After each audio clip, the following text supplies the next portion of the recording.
Welcome back to Now and Then. This month's episode is going to feel a little different because we're bringing another voice from the CHFA team. Welcome, Jules, our Senior Director of Regulatory Affairs and Quebec Relations.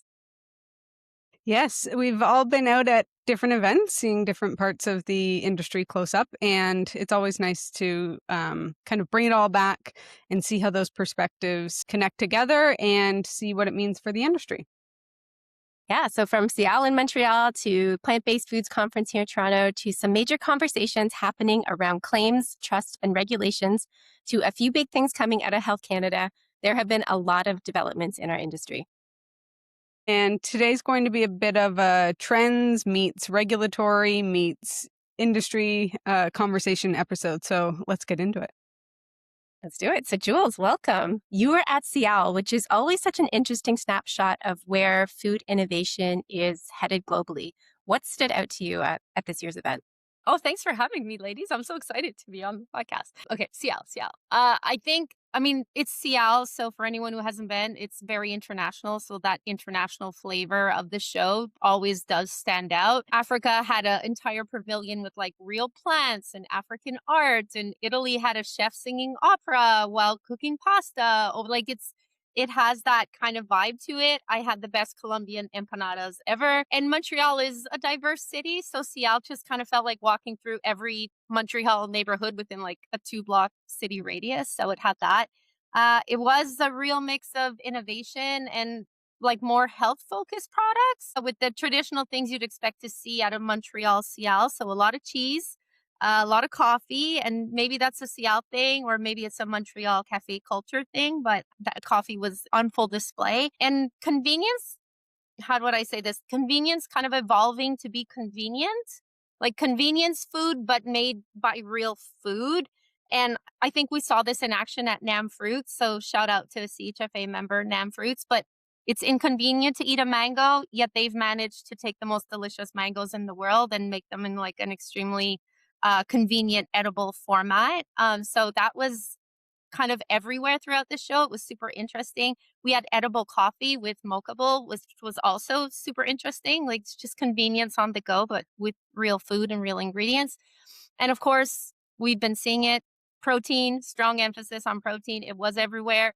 Still a thing. I don't think it's going away anytime soon, but as a rising tide, kind of lifts all boats. The gut health and digestion was also getting a boost there. So that's interesting.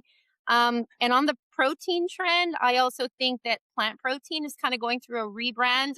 Ashley, I know that you and I could probably speak more in depth about this, but like tofu and meat alternatives, they're not going away, but it feels like the consumer has moved past the idea that like you have to be a vegan to eat those sort of things. And it's more just like a protein option that has maybe added fiber to it, and it can be a part of your weekly menu of things to eat without needing to be strictly focused on meat alternatives. Kind of like the non-alcoholic beverages were kind of standing out as like you can still enjoy a cocktail, but maybe during the week you want a non-alcoholic. So those kind of things kind of really stood out to me. And then of course Quebec, Canada, that innovation showed up.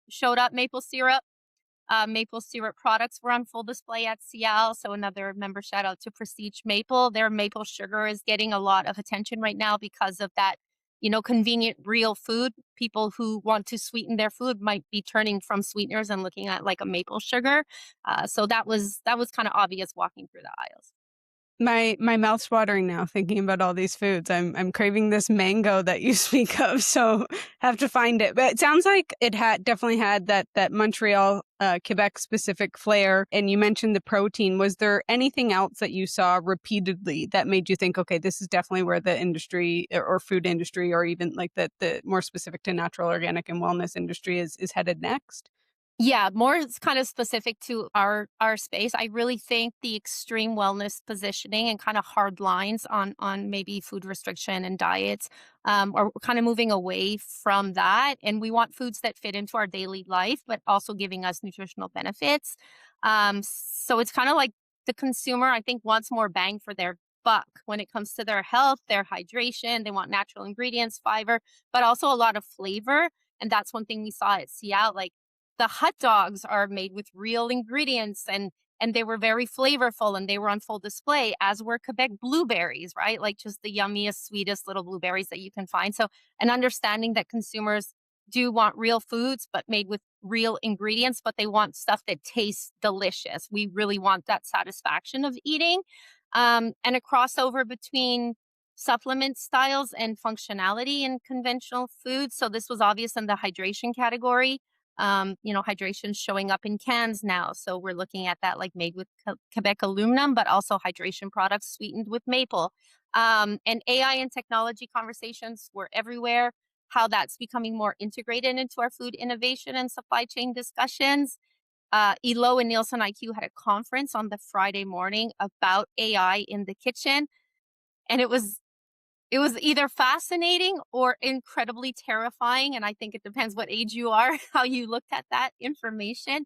But that was a hot topic as well, like how AI is playing a role in everything. I think that's one of the reasons why we were so excited to have you on the podcast. I really love when things that we see in our research and things I know, Ashley, you and I talk about on the pod show up in real life. But I'm always curious about shows, especially ones that I don't get the opportunity to attend.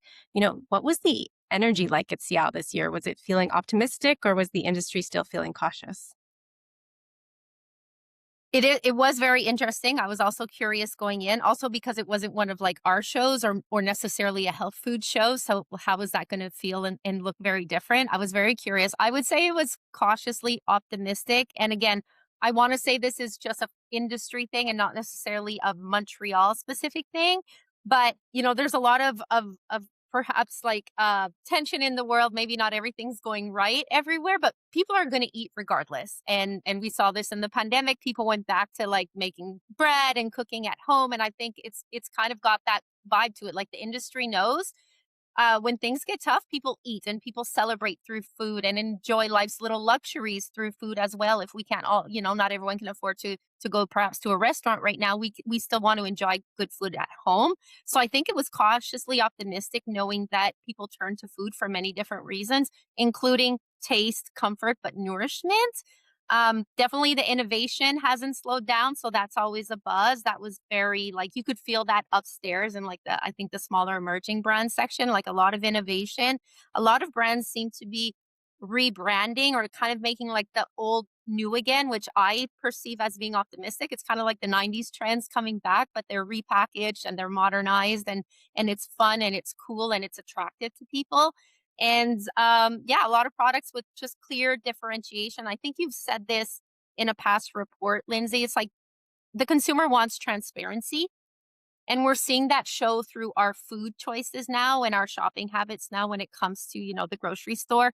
And the I think manufacturers and brands are jumping on that and they're happy to be transparent because they want to showcase that there's real ingredients in their food and there's great flavoring in their food. So yeah, it came through as like, yeah, well, hey, who knows tomorrow, but today let's eat was kind of the vibe I was getting. Yeah, let's eat. Great. It sounds very intentional when you say cautiously optimistic. I just think like a lot more intentional with what I guess they're spending their time and where they're putting their innovation energy. So not just innovation for the sake of innovation. But I was curious if you heard anything from a regulatory perspective, whether it was conversations you had or themes you were seeing. Was there something that was related to regulatory that was kind of repeated over and over?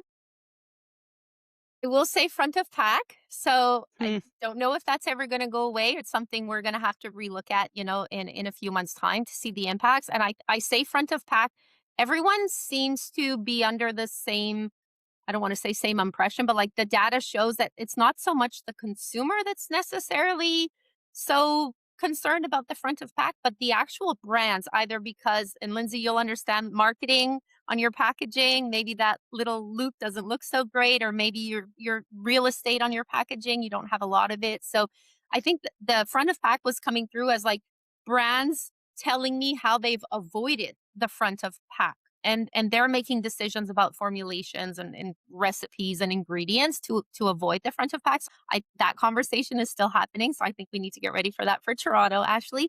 And protein, and it sounds funny talking about regs, but when it comes to Cottage cheese right now is having a moment. That's coming back like a 90s trend.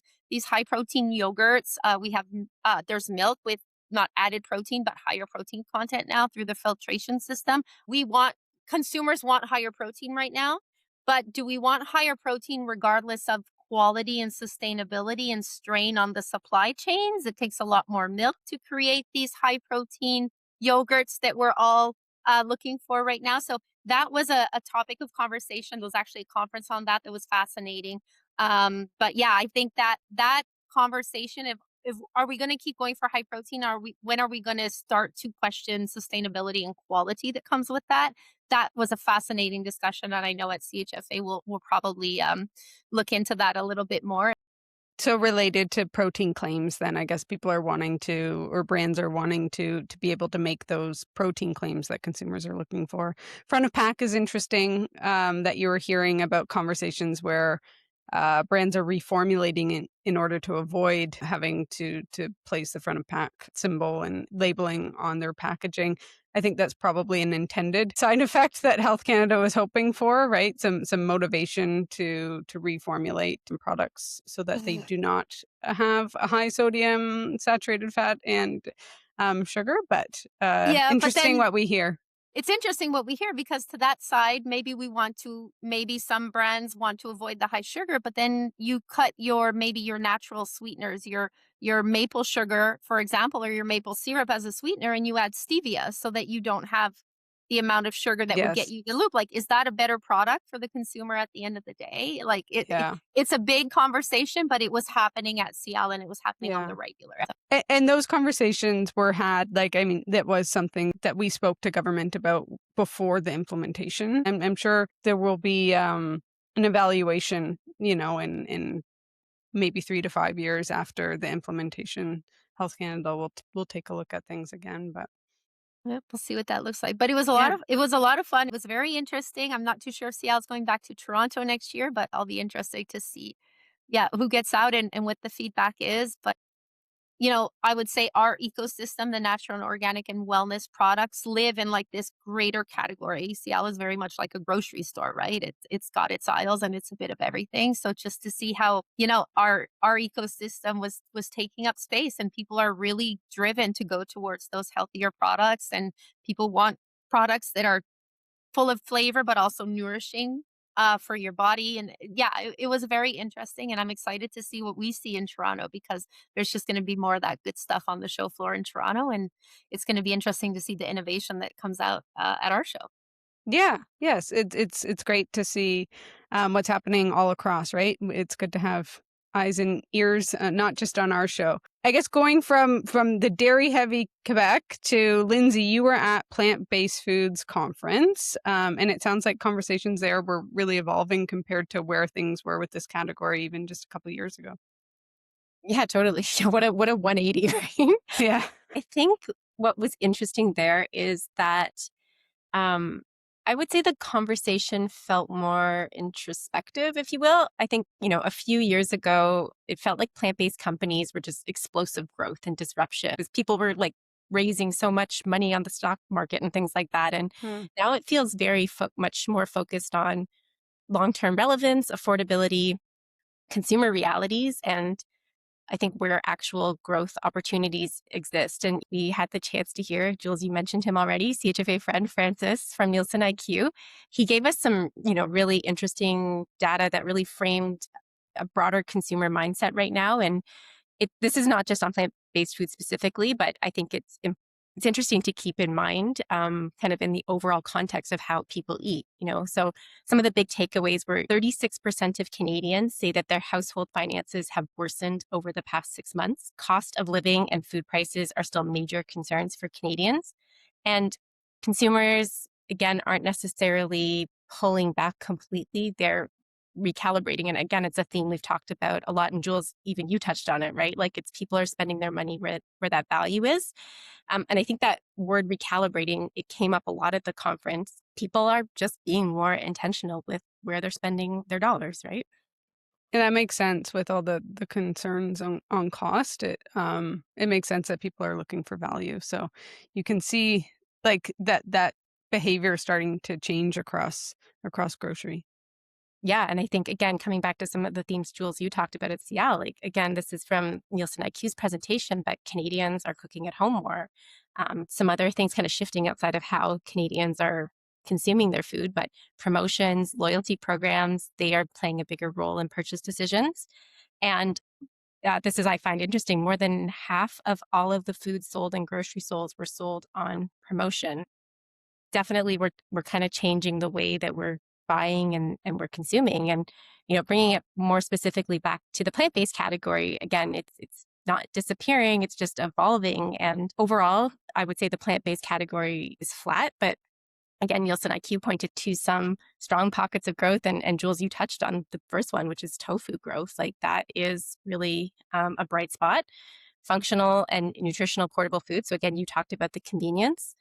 Plant-based coffee creamers. So I know you were saying coffee is everywhere, but I think at-home coffee culture has become more and more important. Again, whether it is cost of living, some people still working from home, but people are looking to make fancy coffees at home, and plant-based options might be the fit for them. And then yogurt alternatives, which is interesting, trying to connect the dots back to what you were saying about those high protein claims. Yogurt's something I think that a lot of people look to, but they might not be looking for a dairy option. I think Jules already touched on it, but it seems like that protein craze is having an impact, whether we're talking about dairy or we're talking about plant-based alternatives. Like, I think it's what's impacting tofu growth and the yogurt alternatives, like the plant-based yogurt alternatives as well. But what's your take, Lynsey, on why those categories are standing out? Is it only because of protein, or are there other factors at play? I think, again, like similar things keep coming up, right? People want things that feel easy and familiar and they can readily adopt into their lifestyles. The data actually shows, and Jules, again, you touched on this, like, most people are a flexitarian. Like, so many of us are not plant-based, right? We're not necessarily replacing everything in our fridge with a plant-based option, but we're mixing and matching depending on the occasion. And so I think when you're thinking at things like tofu or coffee creamers or yogurt alternatives, they're products that kind of naturally already fit into existing habits. And again, look at something like tofu, for example. Like, there is changing demographics in Canada, but like, there's also broader exposure to global cuisines. Again, we talked about that at-home plant-based coffee culture for the plant-based creamers. Digestive awareness, people are awareness of their digestive health, and whether they're looking to yogurt for a probiotic claim, or whether they're looking to avoid something like lactose to help kind of ease their digestive sensitivities. Like, I think that's a really big category. And then those functional portable foods, things like bars, there is that demand for simplicity, there is that demand for protein, but there is that demand for things that you can take on the go with you, whether that is going back to the office or just kind of busier lives. I think that's a really big category. But I will say, there's also price realities that are happening as well. And I think that in categories where the price gap feels more manageable, people are more willing to pay. Those categories are performing better versus when there's still this significant gap between a plant-based option and maybe an animal-based counterpart. I think that's where we're seeing some wins as well. Mm.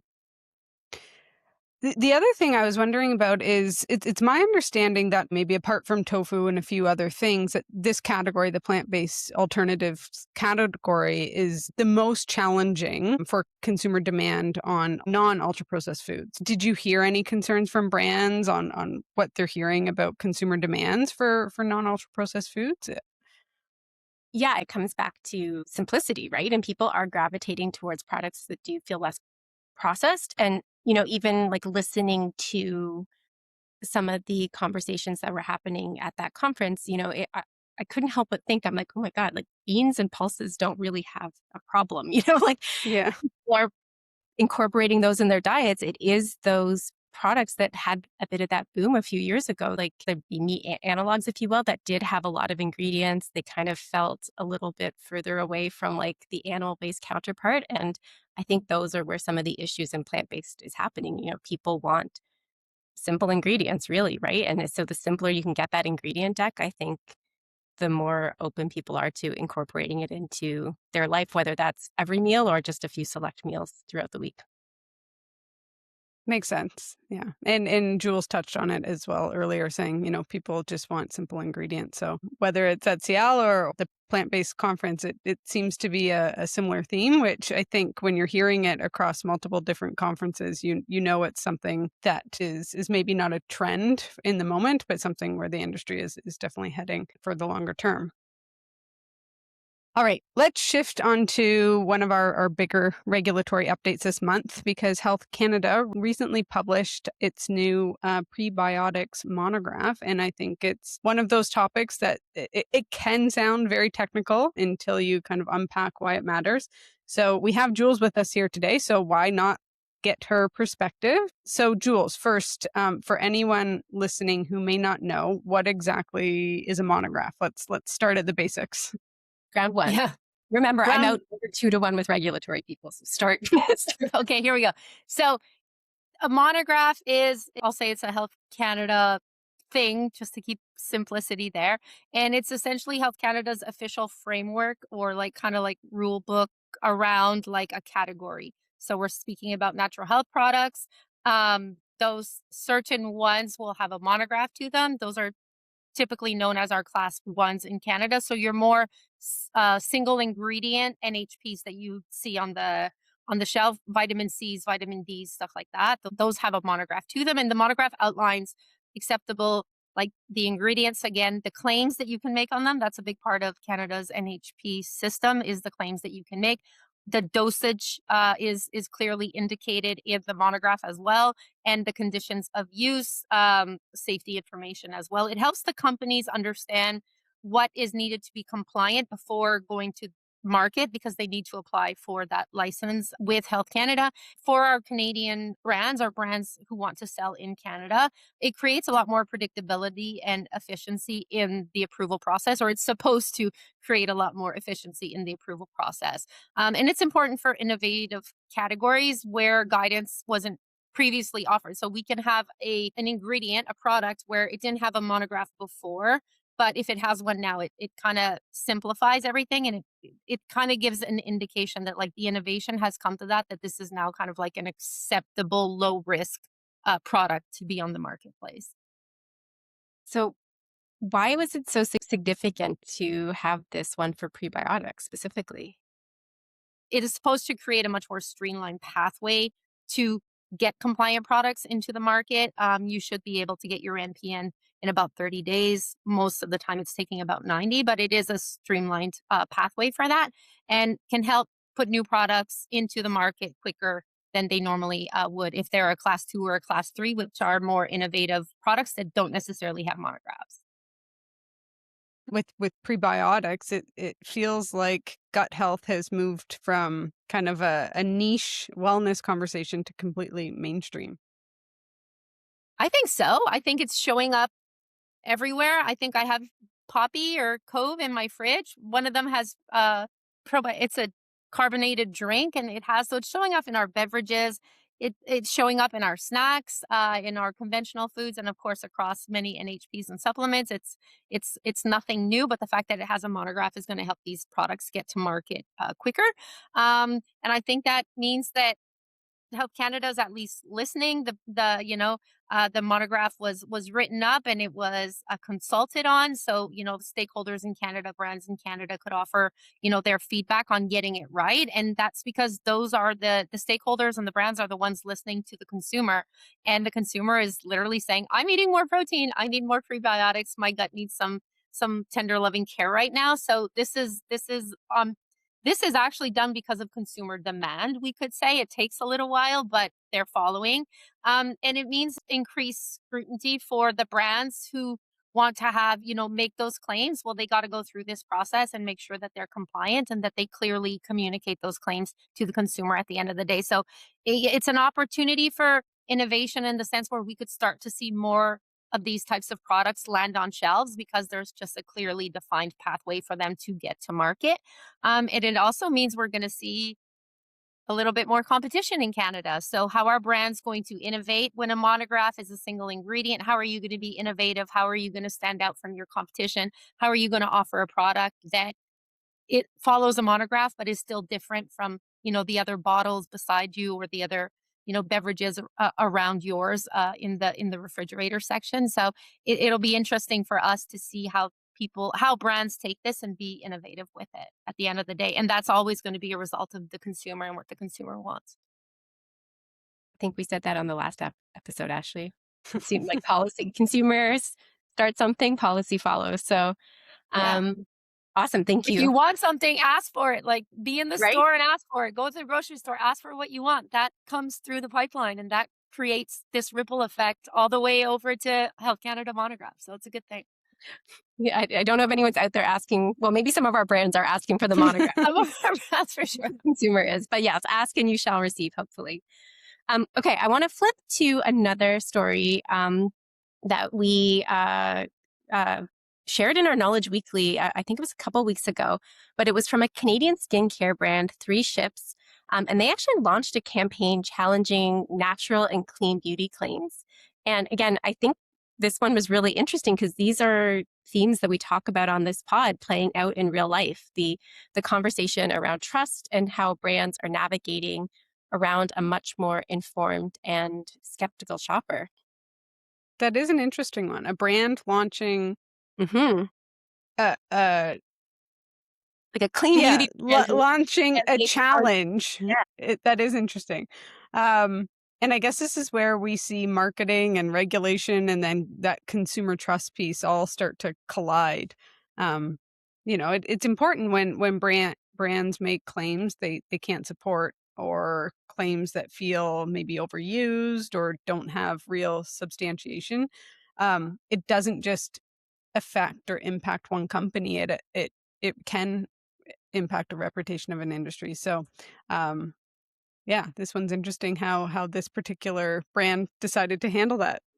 Totally. And I think, again, like we've seen this coming back to our research, like we saw this directly in our trust, transparency, and trade-off research. We saw that claims like natural or clean, they're great signals for consumers to shortlist if a product is right for them. But ultimately, even though I know those are not regulated claims in Canada, consumers, again, want transparency. And if that brand is telling them something that's not real, that feels like marketing spin, they're going to call it out. And I think, again, and Jules, again, it was one of the themes you mentioned, like people want clarity. And they're questioning ingredients, they're questioning claims, they're questioning whether products actually deliver what they promise. So, Ashley, I'm curious from your perspective, what does consumer skepticism mean for brands right now? Well, I would say it definitely means that compliance is increasingly important, right? So it's not just the regulators paying attention, it's other brands, apparently. It's consumers, really. And especially with social media and how fast messages are disseminated from person to person or consumer to consumer. That transparency and being able to substantiate your claims is giving that competitive advantage.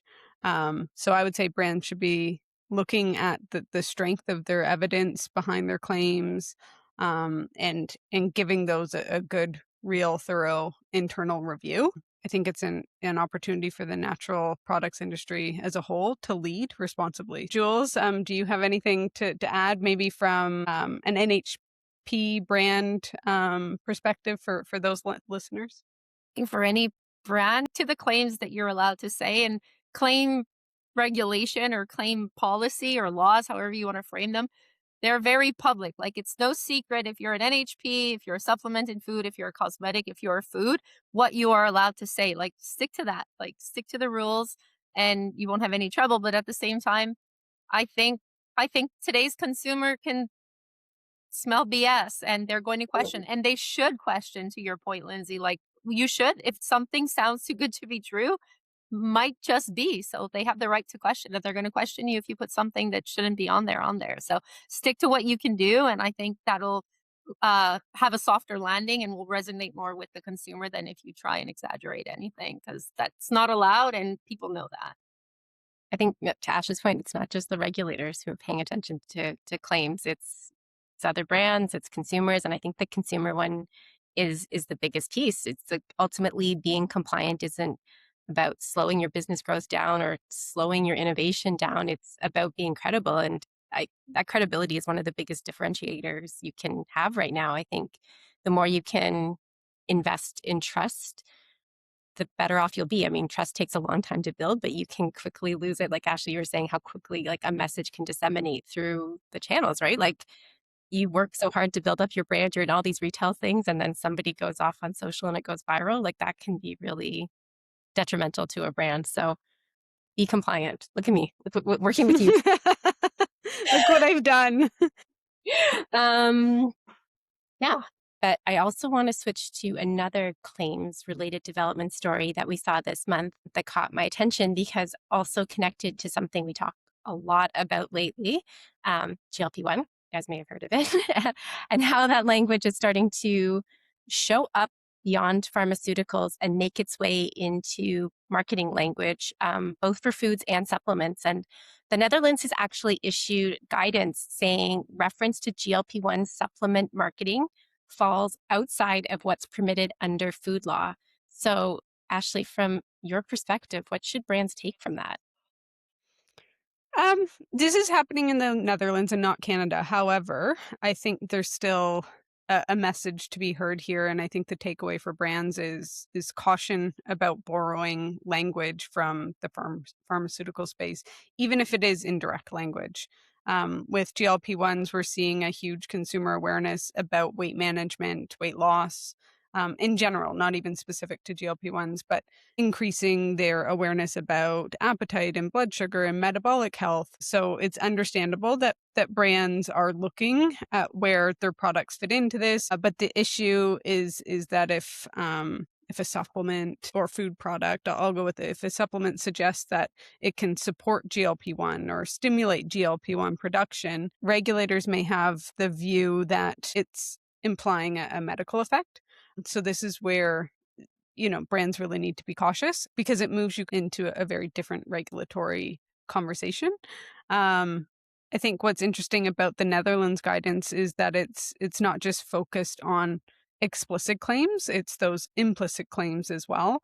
It also points to like a broader positioning. So product names, consumer testimonials, even target audience references. So those are all indirect associations with GLP-1 medications, and that's even in their purview of what they're looking at right now. So if that is to give any indication on how broad this can span. For brands, I think the message is don't just chase the trend. Especially don't chase it faster than your evidence can support, or that there is a regulatory pathway that can allow it. So I would say there can be legitimate opportunities around areas, whether it's satiety or digestive health or blood sugar support. I mean, we're really just talking about our Canadian brands, but the language, whether it's for an NHP or whether it's for food, it really has to be precise. For an NHP, it needs to be one of the substantiated claims that are already approved for the product. So it is what it is. And for food, there are only a certain number of food appropriate claims that can be made, but it's understandable that brands want to play in the space, but just be cautious. And even though this is specific to the Netherlands, I think GLP-1 awareness is rising everywhere, right? We're seeing it. So it's something I suspect that will be watched closely, whether it's from Canadian regulators or just general consumers, or hey, like we were talking earlier about brands calling out other brands. So who knows how this will come to play, but I think approach it cautiously. And that kind of wraps up our topics for this month. It was really fun having Jules, having a third person today. So thank you for joining us, Jules. Yeah, anytime. Super interesting. I love how so many of these topics really kind of start with like innovation and then eventually just end up in like, okay, how is a proper or adequate regulatory framework going to support that innovation when innovation moves so fast? But then we might need to pull it back a little bit because we do have to have public safety and public health in mind. So it's kind of like a trend. And I love being here and following that trend with you ladies and pulling on all those strings. So thanks for having me. Well, one of the things I love is just connecting themes, connecting dots, right? And so I think it was really fun today how much overlap there was between, like I said, the research that we do here at CHFA, what we're seeing at shows, what we're seeing globally as well, what consumers are asking for, even what other brands are doing. So yeah, it all comes together and it shapes our industry. And that's really exciting. So thanks again for being here. Thanks for having me. Thanks, ladies. And then, as always, CHFA will continue to track these conversations, and we will continue to help our members navigate what's next. Thanks for listening to Now and Then, and we will see you next month. Take care. Bye. Bye.